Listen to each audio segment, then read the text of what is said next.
মানে আমার নাম হলো নান্টু, নান্টু ভসিবালা। আপনি আমাকে ভালোবেসে নুন্টু শোনা বলতে পারেন। আপনাকে আজকে খুব সুন্দর লাগছে নন্টু বাবু। মানে কি যে বলেন না আপনি। কি হলো? আমি ভিতরে গেলাম। আচ্ছা আচ্ছা যা। তুই নাই স্কুলে এসে তুই দামি শুরু করেছে। কি করে?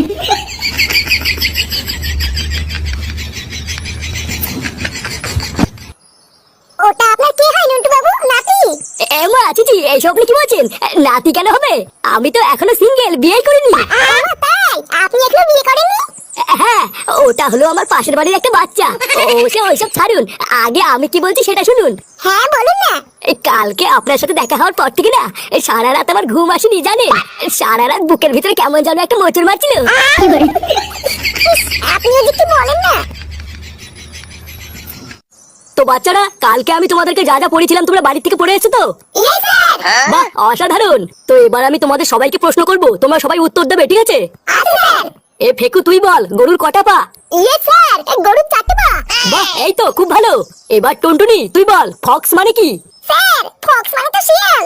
বাহ, খুব সুন্দর, একদম ঠিক। কি রে, স্কুলে আসার পর থেকে তোর মুখটা এমন ভোদার মতন করে রেখেছিস কেন? তোর কি কিছু হয়েছে নাকি? না কিছু না। কিছু না বললেই হবে। কিছু একটা হয়েছে। কি হয়েছে বল না। আরে খান কিছু বলছিস কিছু হয় না। ভূতদার বল এক কথা বলি না। এ ফাটার কেউটে, তোরা পিছনে কি গল্প করছিস? এ মা, কই স্যার, গল্প করিনি তো। কি আবার মিথ্যে কথা? এ কেউটে তুই বল, ভারতের রাজধানী কোথায়? কি? ভারতের রাজধানী কোথায়? ভারতের রাজধানী? ভুলে গেছি স্যার, মনে পড়ছে না। এ ফাটাই তুই বল, ভারতের রাজধানী কোথায়? আরে ধুর, ভারতের রাজধানী দিয়ে আমার কি হবে? আমি জানি না। কি করে?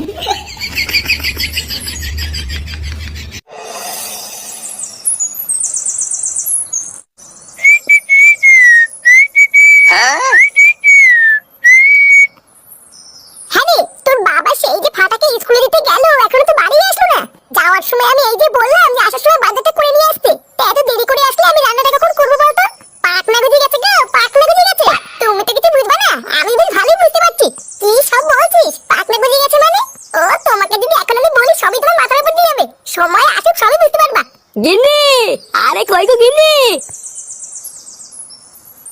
হ্যাঁ গো, কি হয়েছে তোমার? মুখটা অমন করে আছো কেন? আরে কি, তোমাকে তো যাওয়ার সময় বলে দিলাম বাজার আনতে, তুমি আনোনি। আর বলো না গিন্নি, একটা বিশাল বড় বিপদ হয়ে গেছে। ওমা বিপদ? কেন, কি হয়েছে? দাদু ভাইকে স্কুলে দিয়ে বাজার করবো বলে বাজারের দিকে যাচ্ছিলাম, হঠাৎ 2-3 জন মোটরসাইকেলে করে এসে আমাকে চাকু দেখিয়ে আমার সব টাকা নিয়ে গেছে গো গিন্নি। ওমা, সে কি কথা? হ্যাঁ গো গিন্নি, আমি কতবার হাত পা ধরে বললাম দাদা ওটা আমার বাজার করাটা কাউকে নেবেন না, জানো ওরা আমার কোনো কথাই শুনলো না। চাকু দেখিয়ে আমার সাথে এক লাথি মেরে আমার সব টাকা নিয়ে চলে গেল। কি বলছো কি? তোমার